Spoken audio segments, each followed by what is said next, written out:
Hi hello வணக்கம் friends எல்லாருமே எப்படி இருக்கீங்க? ஐபிஎல்ல 56வது மேட்ச் டெல்லி கேபிட்டல்ஸ்க்கும் ராஜஸ்தான் ராயல்ஸ்க்கும் இடையே நடைபெறும் போட்டி இரவு 7:30க்கு அருண்ஜேட்லி கிரிக்கெட் கிரவுண்டில் நடைபெறுதுங்க. இது வந்து டெல்லியோட ஹோம் கிரவுண்ட் அப்படின்னு சொல்லலாம். பிச் வந்து பேட்டிங் பிச்சு, ஆவரேஜ் ஸ்கோர் வந்து 206 பதிவாயிருக்கு. இன்னைக்கான ஸ்பெஷல் டே அப்படி என்னன்னு கேட்டிங்கன்னா, ஸ்பெஷல் டே பிளேயர்ஸ்லாம் கிடையாதுங்க. இன்னைக்கு ஒரு டீமுக்கே வந்து ஸ்பெஷல் டே தான். டெல்லி கேபிட்டல்ஸ் தான். டெல்லி கேபிட்டல்ஸுடைய 250வது மேட்சிங் இது டெல்லி கேபிட்டல்ஸ் ஓவராலாக. அதனால் இன்னைக்கு டெல்லி கேபிட்டல்ஸ் வந்து மஸ்ட்டாக வந்து வின் பண்ணுற மாதிரி இருக்கும். ஸோ டெல்லியோட ஹோம் கிரவுண்ட் வேறு அட்வான்டேஜ். அதே போல் ப்ரோ இந்த பிளேயிங் லோன் வச்சு வின் பண்ணுவாங்கன்னு கேட்டிங்கன்னா கண்டிப்பாக கிடையாது. இன்னைக்கு மேட்ச்சில் டெல்லி கேபிட்டல்ஸ் பக்கம் டேவிட் வார்னர் வர மாதிரி சொல்லியிருக்காங்க. அப்புறம் இஷாந்த் சர்மா வர மாதிரி சொல்லியிருக்காங்க. ஸோ இந்த மேட்சை பொறுத்த வரைக்கும் பிளேயிங் லோனில் கண்டிப்பாக சேஞ்சஸ் இருக்கும். ஆன் டைமில் செக் பண்ணி பாருங்கள். பர்சன்டேஜ் வைஸாக அதிகமாக இருக்கக்கூடிய பிளேயர்ஸ் யார் யாருன்னு பார்க்கலாம் வாங்க. அதே போல் நான் எப்பவுமே சொல்கிறது தான், ஏறக்குறைய ஒரு 50 வீடியோக்கு மேலே வந்து நான் அப்லோட் பண்ணிட்டேன். 50 வீடியோவுமே பாருங்கள், நான் கண்டிப்பாக அந்த பர்சன்டேஜ் வைஸாக அதிகமாக இருக்கக்கூடிய 6 பிளேயர்ஸ் வந்து நான் காட்டுவேன். அந்த 6க்கு 6 பேருமே ட்ரீம் டீம் வந்திருக்காங்கன்னா கண்டிப்பாக கிடையாது. ஸோ அதனால் நம்ம எப்பவுமே மென்ஷன் பண்ணிக்கிறது என்னன்னா, நம்ம காட்டுற அந்த 6 பேர் வந்து மேபி நான் மார்க் பண்ணி காட்டக்கூட பிளேயர் கூட சப்போஸ் ட்ரீம் டீம் வரலாம். சரிங்களா? அதனால உங்களுடைய ஒப்பீனியனில் வந்து எப்பவுமே டீம் எடுங்கன்னு சொல்கிறதான பாயிண்ட் வந்து அதுதான். சரிங்களா? நான் ஒருவேளை என்னுடைய மைண்ட் செட் படி நான் கொடுப்பேன். ஏன்னா இப்போது நான்லாம் வந்து உங்களுக்கு ஒரு வீடியோ அப்லோட் பண்ணணும்னா குறைஞ்சது இந்த 22 பிளேயருமே, சரிங்களா, இம்பாக்ட் பிளேயர் 2 பேர் வேறு இருக்காங்க, அவங்களையும் சேர்த்து எல்லா பிளேயருமே நான் பார்த்து ஸ்டாட்ஸ் எடுக்கிறப்ப கொஞ்சம் எனக்கு எல்லா பிளேயருமே முக்கியமாக தெரியுவாங்க. ஆனால் உங்களுக்கு அப்படி இல்லை. உங்கள் மைண்ட் செட்லேருந்து ஒரு சில பிளேயர்ஸ்லாம் விளையாடலாம் மாதிரி தெரியுமா அந்த மேட்ச்சில், ஆனால் உங்களுக்கு கேப்டன் கொடுக்கலாமா வேண்டாமா அந்த மாதிரி பல குழப்பங்கள் இருக்கு இல்லைங்களா? அதெல்லாம் வந்து வரக்கூடாதுன்றக்கோசம்னா நம்ம எல்லா டிப்ஸுமே வந்து நம்ம சேனலில் வந்து கொடுத்துருவோம். டீமை வந்து எப்பவுமே உங்களை பண்ணி எடுங்க. அதுதான் வந்து பெட்டர் டீமாக இருக்கும். நம்ம மெத்தட் என்னன்றதை நான் இன்றைக்கி கிளியராக நான் வந்து உங்களுக்கு எக்ஸ்பிளைன் பண்ணியிருக்கேன். ஸோ வீடியோ வந்து கரெக்டாக பார்த்துக்குங்க. புரியல மடிக்கல கமெண்ட்டில் சொல்லுங்கள். அடுத்த வீடியோவில் நல்லா எக்ஸ்ப்ளனேஷன் வந்து கொடுத்துட்றேன். ஃப்ரெண்ட்ஸ் இப்போ பாருங்கள், பர்சன்டேஜ் வைஸாக கரெக்டாக லைன் எடுத்துருக்கும் பாருங்கள். ரியான் பராக் தான் ஃபஸ்ட்டு இருப்பார். அப்புறம் அக்சர் பட்டேல் 2, சாம்சன் 3, ஜெய்ஸ்வால் 4, ரிஷப் பண்ட் 5, மெகர்க் 6. சரிங்களா? பர்சன்டேஜ் வைஸாக ஆர்டராக வந்து எழுதியிருக்கேன். சரிங்களா? இப்போ ஃபேண்டசி டாபிக்ஸ்ன்னு பார்க்குறப்ப இவங்க 2 பேர் தான் இருக்காங்க. சரிங்களா? நான் எப்பயுமே இந்த கால்குலேஷன் படி தான் போடுவேன். ஆனால் யூனிவர்சல் கேப்டன் வைஸ் கேப்டனாக யார் இருக்காங்கன்னா மெகர் கேப்டனாகவும் ரிஷப் பண்ட் வைஸ் கேப்டனாகவும் இருக்காங்க. புரியுதுங்களா? இதை வந்து நீங்கள் தனித்தனியாக பார்க்கணும். யூனிவர்சல் சிவிசினா இப்போ நம்ம மாதிரியே எல்லா பிளேயர்ஸும் வந்து செலக்ட் பண்ணியிருப்பாங்க. ட்ரீம் லெவன் விளையாடுறாங்க எல்லாருமே வந்து செலக்ட் பண்ணி வச்சிருப்பாங்க. இவங்க தான் கேப்டனாக வருவாங்க, இவங்க தான் வைஸ் கேப்டன் வருவாங்கன்னு. ஸோ அதனால தான் யூனிவர்சல் சிவிசின்னு நான் சொல்லியிருக்கேன். சரிங்களா? ஃபேண்டசி டாபிக்ஸ்ன்றப்ப இப்போ ஆறு பக்கம் எல்லாருமே ரியான் பராக் எடுத்து வச்சிருக்காங்க. டெல்லி கேபிட்டல்ஸ் பக்கம் அக்சர் பட்டேல் எடுத்து வச்சிருக்காங்க. சரிங்களா? இதுதான் வந்து ஃபேண்டசி டாபிக்ஸ்ன்னு சொல்கிறது வந்து இதுதான். இப்போது நம்மளுடைய பாயிண்ட் வந்து எப்படி இருக்குன்னா, இப்போ நீங்கள் 1, 2, 3, 4 இந்த 4 பேருமே நீங்கள் ட்ரீம் டீம் வருவாங்கன்னு சொல்லி எடுத்துட்டிங்கன்னா அப்போ 5ஆவது பிளேயர் வந்து நம்ம ட்ராப் பண்ணுற மாதிரி வந்துடும். சரிங்களா? ஏன்னா எப்பயுமே இந்த 6க்கு 6 பிளேயருமே வந்து வரமாட்டாங்க ட்ரீம் டீமில். நம்ம அதுதான் வீடியோவில் வந்து எல்லா வீடியோலையுமே சொல்கிறது. அதனால் நம்ம மெத்தட் வந்து இதுதான். ஃபஸ்ட்டு வந்து 6 பிளேயரை காட்டுவோம். அந்த 6க்கு 6 பிளேயருமே நம்ம டீமில் வைக்கக்கூடாது. அதுதான் ஃபஸ்ட்டு ரூல்ஸ். 2வது ரூல்ஸ் என்னென்னா, இந்த 6 பேரில் கண்டிப்பாக வந்து 100% வந்து 2 பேர் ட்ரீம் டீம் வந்துடுவாங்க. அந்த 2 பேர் யாருன்றதை நம்ம எடுக்கணும். அதுதான் 2வது ரூல்ஸ். அதுக்கப்புறம் இருக்கக்கூடிய இந்த 4 பேரில் அன்றைக்கி என்ன பேட்டர்ன் வரும், சப்போஸ் 2 பேட்டர்ன் தான் வருதுன்னா நீங்கள் எடுத்தீங்க இல்லைங்களா அந்த 2 பேர், அந்த 2 பேரில் அப்படி நின்றுக்கணும். பேட்டர்ன் 3னா அதுக்கப்புறம் இருக்கிறாங்க இல்லைங்களா, எக்ஸ்ட்ரா 4 பேர் இருக்காங்க இல்லைங்களா, அந்த 4 பேரில் நம்ம வந்து யாராச்சும் ஒரு பிளேயர் வைக்கிற மாதிரி இருக்கும். இல்லை பேட்டர்ன் 5னா ஒரே ஒரு பிளேயர் மட்டும் ரிமூவ் பண்ணிட்டு 5 பேர் வைக்கிற மாதிரி இருக்கும். ஸோ இந்த பேட்டர்ன் தான் நம்ம கிளியராக சொல்கிறோம். சப்போஸ் என்னால் வீடியோ போட முடியலனா கூட நீங்கள் வந்து இந்த மெத்தட் வந்து ஃபாலோ பண்ணுங்கள். சரிங்களா? ஏன்னா ஒன்றும் இல்லைங்க, 2 டீம்லையுமே பர்சன்டேஜ் வைஸ் அதிகமாக இருக்கக்கூடிய 3 பிளேயர் எடுக்கணும். அவ்வளோதாங்க மெத்தடு. இந்த மெத்தடை நீங்கள் எடுத்துக்கிட்டு அதில் எந்தெந்த பிளேயரும் ஃப்ளாப் ஆவாங்கன்ற 100% 100% ஃப்ளாப் ஆயிடுவாங்க. ஆனால் ஜென்ரலாக நீங்கள் பார்த்தீங்கன்னா இந்த எல்லாருமே வந்து பிளேயர் ஆஃப் த மேட்ச் எம்இபி வாங்கக்கூடிய கெப்பாசிட்டியில் தான் இருப்பாங்க. சரிங்களா? அதனால தான் நான் சொல்கிறது, சப்போஸ் என்னால் வீடியோ போட முடியலனா கூட இந்த மெத்தடை வந்து 100% ஃபாலோ பண்ணுங்கள். அதே போல் என்றைக்குமே இந்த 6க்கு 6 பிளேயரோ இல்லை இந்த 6 பேரில் ஒரே ஒரு பிளேயரோ வந்து ட்ரீம் டீம் வர மாட்டாங்க. அந்த விஷயத்தில் வந்து கேரண்டியாக இருங்க. 100% வந்து 2 பேருக்கு மேலே 2 இல்லை 2க்கு மேலே வந்து ட்ரீம் டீம் வருவாங்க. அந்த பேட்டர்னை பிடிக்கிறது தான் அன்றைக்கி மேட்சாக இருக்கும். தெரியாதவங்களாக கிளியராக சொல்கிறேன், நல்லா புரிஞ்சுக்கோங்க. சரிங்களா? இவ்வளோ தான் மெத்தட். நான் ஒரு சில மேட்ச்லாம் பார்த்தீங்கன்னா இப்போ ஃபேண்டசி டாபிக்ஸில் வராங்க, நான் இந்த பிளேயர் மேலே ரிஸ்க் எடுக்கிறேன், இந்த பிளேயர் மேலே ரிஸ்க் எடுக்கிறேன், இல்லை யாரோ ஒருத்தர் இப்போ ரிஸ்க் எடுத்து காட்டும் நான். சரிங்களா? அது என்னோட ஒப்பீனியனில் ஃப்ளாப் ஆகிற மாதிரி இந்த மட்டும் தான் சொல்லுவேன். சரிங்களா? உங்களுக்கு அது பிடிக்கலன்னா நீங்கள் அந்த பாயிண்ட்டை விட்டுருங்க, அவ்வளோதான். ஸோ இன்றைக்கி மேட்ச்சில் வந்து என்னோட பாயிண்ட் ஆஃப் வியூ சொல்லணும்னா, ஃபேண்டசி டாபிக்ஸில் வந்து இவங்க 2 பேர் தான் இருக்காங்க. புரியுதுங்களா? இதுதான் பாயிண்ட்டு. இப்போது இந்த நேற்று நடந்த மேட்சும் அதுக்கு முன்னாடி நடந்த மேட்ச் ரெண்டுமே பார்த்தீங்கன்னா இந்த 2 ஃபேண்டசி டீமே அப்படியே ட்ரீம் டீம் வந்தாங்க. ஆனால் இன்னைக்கு மேட்ச்சில் வந்து அதே மாதிரி நடக்குமா அப்படின்னு கேட்டிங்கன்னா கண்டிப்பாக வாய்ப்பு கிடையாதுங்க. கண்டிப்பாக இந்த 2 பேரில் ஒரு பிளேயர் ஃப்ளாப் ஆவாங்க. அதுக்கான ரீசன் என்னன்னு பார்த்தீங்கன்னா இன்னொரு பாயிண்ட் சொல்கிறேன் பாருங்க. இந்த ஆல்ரவுண்டர் ஆப்ஷனில் மொத்தமே 3 பேர் தான் இருக்காங்க பாருங்க. இன்னைக்கு மேட்சும் வந்திருக்கேன். இந்த மாதிரி 3 ஆல்ரவுண்டர் வரும். அப்போ மோஸ்ட்லி அன்னைக்கு ட்ரீம் டீமில் ஒரே ஒரு ஆல்ரவுண்டர் தான் வந்திருக்காங்க. நிறைய டைம் பார்த்துருக்கேன். 2 ஆல்ரவுண்டர் வரதுன்றலாம் ரொம்ப ரேர் இந்த 3 பேரில் வர்றது. சரிங்களா? அந்த கான்செப்ட் படியும் நான் சொல்லிடுறேன். ஸோ 2 பாயிண்ட் இருக்குது. இந்த 2 பேரில் யார் ஃப்ளாப் ஆவாங்க அப்படின்னு கேட்டிங்கன்னா இப்போது ஃபர்ஸ்ட் பாயிண்ட் என்னன்னா இப்போ ஜெய்சோலும் 100 பாயிண்ட்ஸ் மேலே எடுத்திருக்காரு. ரியான் பராகும் 100 பாயிண்ட்ஸ் மேலே எடுத்திருக்காங்க. இன்னைக்கு மேட்சை பொறுத்த வரைக்கும் டெல்லி 250வது மேட்ச் ஆடுறாங்க. ஸோ டெல்லி வின் பண்ணுறதுனால அப்போ ஒரு பக்கம் இருக்கிற ஒரு பிளேயர்ஸில் வந்து கண்டிப்பாக வந்து யாராச்சும் ஃப்ளாப் ஆவாங்க. என்னோட கான்செப்ட் என்னன்னா இப்போ டாப் ஆர்டரில் வந்து ஜெய்ஸ்வால் தான் வராரு. ஜெய்ஸ்வாலை பொறுத்த வரைக்கும் 1488 ரன் வச்சுருக்காருங்க ஓவராலாக. சரிங்களா? 2020s ஜஸ்ட் ஒரு 12 ரன் அடிச்சா போதும் 1500 ரன். இந்த 12 ரன்னுக்கு மேலே அடிச்சு மறுபடியும் ட்ரீம் டீம் வருவாங்க அப்படின்னு நீங்கள் எதிர்பார்த்தா ஜெய்ஸ்வாலை பிக் பண்ணிட்டு பராக்கை வந்து ட்ராப் பண்ணுங்க. இல்லை ப்ரோ இவர் வந்து எல்லாருமே 6 பக்கம் இவர் எடுத்திருக்காரு, நான் வந்து ஜெய்ஸ்வாலை பொறுத்த வரைக்கும் போன மேட்ச்ல நின்று விளையாட்டாங்க, நான் ஜெய்ஸ்வாலை ட்ராப் பண்ணிட்டு ரியான் பராக் எடுத்துக்கிறேன்னா தாராளமாக எடுத்துக்காங்க. என்னுடைய பாயிண்ட் ஆஃப் என்னன்னா பவர் பிளேல வந்து நிறைய பவுலர்ஸ் வந்து டெல்லி பக்கம் திரும்ப பவுல் பண்ணுறாங்க. யாருன்னா கலீல் அகமத் பவுல் பண்ணுறாரு. இப்போ இஷாந்த் சர்மா வந்தாலும் இஷாந்த் சர்மா வந்து பவுல் பண்ணுவார். ரஷீதர் சலாம் வந்தாலும் அவருக்கும் வந்து திரும்ப பவுல் பண்ணுறாங்க. அதனால் நான் வந்து ஜெய்ஸ்வாலை ட்ராப் பண்ணிட்டு ரியான் பராக்கை இந்த மேட்ச் பிக் பண்ணிக்கிறேன். சரிங்களா?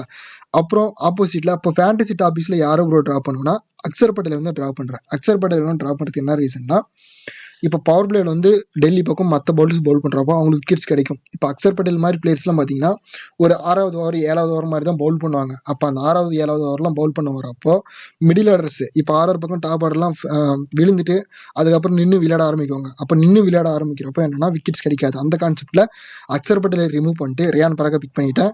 அடுத்தது நான் எப்பயுமே வந்து ரிஸ்க்காக வந்து உங்களுக்கு கொடுக்க விரும்பலை. ஏன்னா நம்ம எப்போ வந்து ஸோ நான் சொல்லக்கூடிய பாயிண்ட் அதுதான். அதே போல் யூனிவர்சல் சிவிசியாக இருக்காங்க இல்லைங்களா, மெகர் கேப்டனாகவும் ரிஷப் வைஸ் கேப்டனாகவும் இந்த மாதிரி நம்ம இந்த பிளேயரில் யாராச்சும் நம்ம ரிஸ்க்காக கொடுக்குறப்ப லாஸ் ஆகிடுது. அதனால தான் நம்ம வந்து சேஃபாகவே கொடுக்குறோம். உங்களுக்கு ஒன்றும் பிரச்சனை இல்லை. உங்களுக்கு வேணும்னா இந்த 2 பிளேயரில் யாராச்சும் ஒரு பிளேயரை ட்ராப் பண்ணி பாருங்கள்.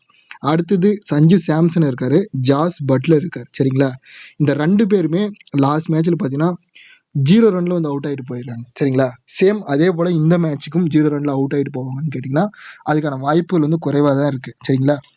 இப்போ சஞ்சு சாம்சன் வந்து ஆவரேஜ் நல்லா இருக்குது, பட்லருக்கும் ஆவரேஜ் நல்லா இருக்குது. புரியுதுங்களா? பட்லரை பொறுத்த வரைக்கும் என்ன ரெக்கார்டில் இருக்காரு? பட்லரை பொறுத்த வரைக்கும் 11,465 ரன் அடிச்சுக்காருங்க ஓவரால் 2020 மட்டுமே. ஜஸ்ட் ஒரு 35 ரன் அடிச்சா போதும் 11,500 ரன் ரீச் அடிப்பார். நான் லாஸ்ட் மேட்சே இவர் விளையாடுவேன்னு எதிர்பார்த்தேன், விளையாடல. சரிங்களா? என்னுடைய பாயிண்ட் ஆஃப் என்னன்னா இந்த 2 பேரில் யாராச்சும் ஒரு பிளேயரை பிக் பண்ணிக்காங்க, அவ்வளோதான். ஆவரேஜ் பொறுத்த வரைக்கும் ஒரு 29 வச்சிருக்காரு. பட்லரை பொறுத்த வரைக்கும் 58 வச்சிருக்காருங்க கிரவுண்டில் சொல்கிறேன். அதே போல் ஹெட்னு பார்க்குறப்ப பட்லர் தான் 32 வச்சிருக்காரு. பட்லர் வந்து சேஃபாக இருக்கும். நீங்கள் சஞ்சு சாம்சன் வந்து இப்போ சஞ்சு சாம்சன் மாதிரி பிளேயர்லாம் எப்படி வருவாங்கன்னா இப்போ ஆர்டர் வந்து சுத்தமாக வாஷ் அவுட் ஆகிறாங்க அப்படின்னா அந்த மாதிரி சமயத்தில் நின்று ஒரு கேப்டன்சி நாங்கள் ஆடி ஆகணும். சரிங்களா? அந்த மாதிரி சுச்சுவேஷனில் சஞ்சு சாம்சன் மாதிரி பிளேயர் வருவாங்க உள்ளார. சரிங்களா? ஸோ நம்மளுடைய பாயிண்ட் வந்து இதுதான். சப்போஸ் இந்த 6 பேரில் யாராச்சும் ஒரு பிளேயர் வந்து இம்பாக்டாக போகிறாங்கன்னா அப்போ வந்து ஃபுல்லாக வந்து பர்சன்டேஜ் குறைஞ்சிடும். இப்போ ஜெய்ஸ்வால் தான் இம்பாக்டாக போகிறாங்க ஒரு சில டைமில். இப்போ ஜெய்ஸ்வால் வந்து இம்பாக்ட் பிளேயரை போட்டு பட்லர் உள்ள வராருன்னா அப்போ ஜெய்ஸ்வாலோடைய பர்சன்டேஜ் ஃபுல்லாக குறைஞ்சிரும். புரியுதுங்களா? அப்போ குறைஞ்சதுக்கப்புறம் பட்லர் வராரு. அப்போ இந்த இடத்துல நம்ம யாரை வச்சு ஸோ இந்த மேட்ச்சுக்கு நான் சூஸ் பண்ணியிருக்கேன் அந்த 4 பேர் யாருன்னா சேஃபாக 4 பேர் கொடுக்குறேன். ஜெய்ஸ்வால் மேலேயும் அக்சர் பட்டேல் மேலே ரிஸ்க் எடுத்து 4 பேர் நம்ம சேஃபாக கொடுக்குறேன். மேபி இதில் யாராச்சும் ஒரு பிளேயர் இப்போ சாம்சன்லாம் நீங்கள் ட்ராப் பண்ணிங்கன்னா அந்த இடத்துல பட்லர் வந்து வச்சு பாருங்கள். நெக்ஸ்ட்டு பர்சன்டேஜ் வைஸாக லோவாக கூட இந்த 6 பிளேயரில் அதே போல் பிளேயிங் லெவன் சேஞ்சஸ் வந்ததுக்கப்புறம் இது மேபி மாறலாம். ஆன் டைமில் செக் பண்ணி பார்த்துக்கோங்க. அடுத்து பார்த்தீங்கன்னா லாஸ்ட் டைம் ரவுண்ட் பால் ட்ரீம் டீம் வந்தார். மறுபடியும் ஒரு ஓவர்னா வேணும்னா நீங்கள் பிக் பண்ணிக்கோங்க. மேபி இந்த ஒரு 3 பிளேயரில் யாராச்சும் ஒரு பிளேயர் வருவாங்க அப்படின்னு நான் எதிர்பார்க்குறேன். அடுத்து ரஷீதர் சலாம் வந்து பர்சன்டேஜ் லோவாக இருக்காரு. இவர் வந்து ட்ரை பண்ணி பாருங்கள். ஏன்னா பவுலிங் வந்து கம்பல்சரி பண்ணுறாரு. இவரை ட்ரை பண்ணி பாருங்கள். சாயோ பொறுத்த வரைக்கும் சிம்பிள் தான். இவருக்கு ஒரே ஒரு ரெக்கார்டோட உள்ள வராரு. வேணும்னா நீங்கள் எடுத்துக்கோங்க. 2489 ரன் அடிச்சிருக்காரு ஓவரால் 2020. ஜஸ்ட்டு ஒரு 11 ரன் அடித்தா போதும் 2500 ரன். அதே போல் ஒரு கேட்ச் பிடிச்சா வந்து 50 கேட்ச் வந்து ரீச் பண்ணுவார். வேணும்னா அந்த பிளேயரை ட்ரை பண்ணி பாருங்கள். அடுத்து லிசார்ட் வில்லியம்ஸ் எட்மயர் இவங்கெல்லாம் வந்து பெரும்பாலும் வாய்ப்பு கிடைக்கிறதில்ல, பேட்டிங் வந்து இறங்குறதில்ல. ஏன்னா இப்போ இந்த மாதிரி பிளேயர்ஸை கூட மோஸ்ட்லி வாய்ப்பு கொடுக்குறாங்க. ஆனால் எட்மயர்லாம் வந்து வாய்ப்பு கிடைக்கிறதில்ல இந்த சீசனில். ஸோ நீங்கள் சேஃபான பிளேயரை வந்து ட்ரை பண்ணி பாருங்கள். பர்சன்டேஜஸ் அதிகமாக இருக்கக்கூடிய இந்த 11 பிளேயர்ஸில் என்னோட பாயிண்ட் ஆஃப் வியூ வந்து நான் யாரை ட்ராப் பண்ணுறேன் அப்படின்னு சொல்லிடுறேன் உங்களுக்கு. நீங்கள் வேணும்னு எடுத்துக்கோங்க. நான் வந்து ட்ரெண்ட் போல்ட் மேலே இந்த மாதிரி ஒரு ரிஸ்க் எடுத்து பார்க்குறேன். ஏன்னா இப்போ டெல்லி வின் பண்ணுவாங்க, டாப் ஆர்டர் நின்று விளையாடுவாங்க. அப்போ பவர் பிளேயில் வந்து போல்ட் தான் பவுல் பண்ணுவார். அது இல்லாமல் இன்னொரு பாயிண்ட் என்னென்னு கேட்டிங்கன்னா, இந்த மேட்ச் வந்து 99 மேட்ச் ஆடுறாரு. அடுத்த மேட்ச் தான் வந்து ஐபிஎல் 100 மேட்சஸ் வந்து போல்ட் விளையாடுறாரு. ஸோ அடுத்த மேட்ச் வந்து ஆர்டரில் வந்து ரொம்ப இம்பார்ட்டன்ட் பிளேயர் இருப்பார் போல்ட்டு. இந்த மேட்ச் வந்து நான் ட்ராப் பண்ணிக்கிறேன். அடுத்த பிளேயர்னு பார்க்குறப்ப நான் சொல்லிட்டேன் அக்சர் பட்டேலில் ட்ராப் பண்ணுறேன்னு சொல்லிட்டு. சகலை வந்து ஏன் ட்ராப் பண்ணலை அப்படின்னா 349 விக்கெட் எடுத்துக்காரு ஓவராலாக. 2020 மட்டுமே ஒரு விக்கெட் எடுத்தால் 350 விக்கெட் ரீச் பண்ணுவார்னு நினைக்கிறேன். அதனால் சகல் வந்து வச்சு பார்க்குறேன் அந்த மேட்ச்சுக்கு. Trent Boult, Axar Patel drop பண்ணுறேன், சகல் எடுத்துக்கிறேன், குல்தீப் யாதவ் எடுத்துக்கிறேன். குல்தீப் யாதவ் பொறுத்திருக்கும் ரெஸ்ட் ஸ்பின்னர் தான், மேபி விக்கெட் கிடைக்கலாம். ஏன்னா மிடில் ஆர்டரில் வந்து அக்சர் பட்டேலை நம்ம ட்ராப் பண்ணுறப்போ மிடில் வந்து குல்தீப் யாதவ் தான் பவுல் பண்ணுறாரு. ஒரு விக்கெட் கிடைக்கும்னு எதிர்பார்க்குறேன். அடுத்து ரியான் பராக் எடுத்துக்கிறேன், ஜெய்ஸ்வாலை ட்ராப் பண்ணுறேன், மெக்கருக்கு ரிசர்வ் பண்ணிட்டு ஸ்டப்பை கூட வச்சுக்கிறேன் இந்த மேட்ச் டீமில். அடுத்து இந்த 2 பேரில் யாராச்சும் ஒரு பிளேயருக்கு வாய்ப்பு கொடுத்து பார்க்குறேன் இந்த மேட்ச்சில். ஏன்னா 2 பேரும் வந்து கோல்டன் டக்கில் அவுட் ஆகிருக்காங்க. இந்த மேட்ச்சில் யாராச்சும் ஒரு பிளேயர் சைன் ஆவாங்கன்னு ஒரு எதிர்பார்ப்பு. அடுத்து ஒரு 2 பிளேயர் மிஸ் பண்ணியிருக்கேன், சந்தீப் சர்மா அண்டு கலீல் அகமது. நான் டெல்லிக்கு ஃபேவராக போகிறதுனால கலீல் அகமது விக் பண்ணுறேன். மேபி உங்களுக்கு வேணும்னா சந்தீப் சர்மாவை ட்ரை பண்ணி பாருங்கள். அடுத்து captain vice captain option eligible player யாருன்னு பார்க்குறப்ப நீங்கள் வேணால் ரியான் பராக் ட்ரை பண்ணி பாருங்கள். சீசன் மட்டுமே 400 ரன்னுக்கு மேலே அடிச்சிருக்காரு. இவர் வந்து ஜஸ்ட்டுங்க ஒரு 48 ரன் அடித்தா போதும் 2500 ரன் ரீச் பண்ணுவார். ஆர்ஆர் பக்கம் ஒரு மிடில் ஆர்டர் ட்ரை பண்ணுறேன்னா ரியான் பராக் ட்ரை பண்ணி பாருங்கள். அடுத்த பிளேயர் டெல்லி பக்கம்னு பார்த்தீங்கன்னா பிருத்வி ஷா ட்ரை பண்ணி பாருங்கள். 430 ரன் பக்கம் அடிச்சிருக்காரு இந்த கிரவுண்டில் மட்டுமே, அருண்ஜேட்லி கிரவுண்டில் மட்டுமே. பிருத்வி ஷா வேணாம் ப்ரோ அப்படின்னா இவரும் ட்ரை பண்ணி பாருங்கள். ரிசர்வ் பண்ணிட்டுக்கு 930 ரன் பக்கம் அடிச்சிருக்காருங்க இந்த ஒரே ஒரு கிரவுண்டில் மட்டுமே. ஹோம் கிரவுண்டில் ஒரு 70 ரன் அடிச்சா இந்த கிரவுண்டில் மட்டுமே 1000 ரன் பக்கம் ரீச் பண்ணுவார்னு சொல்லிட்டு மோஸ்ட்லி யூனிவர்சல் வைஸை கூட ட்ரை பண்ணி பார்க்கோங்க.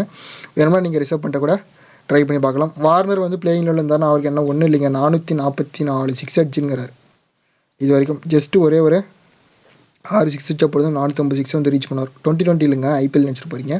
ஓவரால் 2020 வேணும்னா வார்னர் கூட ட்ரை பண்ணி பாருங்கள். ஸ்டப்பை யூஸ் பண்ணுறதுக்கான ரீசன் என்னென்னா மிடில் ஆர்டரில் வருவார். ஸோ அந்த ரீசனுக்காக தான் திடீர்னு மேபி ஒரு 1 or 2 விக்கெட்ஸ் பவுல் பண்ணுறப்ப விக்கெட் கண்டிச்சுன்னா நம்ம எதிர்பார்க்க முடியாது இல்லைங்களா. அந்த காரணமாக ஸ்டெப்பை ட்ரை பண்ணி பார்க்குறேன். அதோட வீடியோ பற்றிய கருத்துக்களை வந்து கமெண்ட்டில் சொல்லிட்டு வாங்க. மறக்காமல் நம்ம சேனல் சப்ஸ்கிரைப் பண்ணி ஆதரவு கொடுத்த எல்லா நண்பர்களுக்கும் மிகப்பெரிய நன்றி தெரிவிச்சுக்கிறேன். இந்த மேட்சை பொறுத்த வரைக்கும் ரொம்ப சிம்பிள் தாங்க. டெல்லிக்கு வந்து ஃபேவரட் நீங்கள் டீம் கிரியேட் பண்ணுறப்ப நீங்கள் வின் பண்ணுறதுக்கான வாய்ப்புகள் அதிகம். ஸோ அப்போ ஆர்ஆர் வின் பண்ண மாட்டாங்களான்னு கேட்டிங்கன்னா, அப்போ ஆர்ஆர் வந்து இந்த மேட்சை லாஸ் பண்ணால் கூட பெருசாக அவங்களுக்கு ஒன்றும் எஃபெக்ட் இருக்காதுங்க. ஏன்னா எப்படி பார்த்தாலுமே கேகேஆர் வந்து ஃபஸ்ட்டில் இருப்பாங்க பாயிண்ட்ஸ் டேபிளில், செகண்ட் வந்து ஆர்ஆர் வர மாதிரி தான் இருக்கும் மேபி இந்த மேட்சை லாஸ் பண்ணால் கூட. ஆனால் டெல்லிக்கு வந்து இது ஒரு மேபி பாயிண்ட்ஸ் டேபிளில் வந்து ஒரு 4th place போகலாம் அப்படின்னு சொல்லிட்டு ஒரு கான்செப்ட்டில் ஆடுவாங்க. அதே போல் டெல்லியோட ஹோம் கிரவுண்டோட டைமென்ஷன் பார்த்தீங்கன்னா மோஸ்ட்லி 72, 73 இந்த ரேஞ்சில் தான் இருக்கும். சும்மா தட்டி விட்டால் கூட 4, 6ன்ற மாதிரி போகும். அதனால் அவங்களுக்கு விளையாடிய அனுபவம் இருக்குது, ஆவரேஜும் நல்லா வச்சுருக்காங்க. அதனால் தாராளமாக ட்ரை பண்ணி பாருங்கள். ஸோ அடுத்து நல்லது ஒரு வீடியோவில் சந்திக்கிறேன். வீடியோ பற்றி கருத்துக்களை கமெண்ட் சொல்லிட்டு போங்க. வேறு எதனா ஸ்டாட்ஸ் வேணுன்னா கூட கீழே கமெண்ட்டில் சொல்லுங்கள், வீடியோவில் வந்து அப்லோட் பண்ணுறேன். நம்ம மெத்தட் வந்து எப்பவுமே இதுதாங்க. ஸோ வீடியோ அப்லோட் பண்ணலைன்னா கூட அந்த மெத்தடை வச்சு நீங்கள் டீம் கிரியேட் பண்ணுங்கள். பெட்டர் டீமாக அமைய வாழ்த்துக்கள்.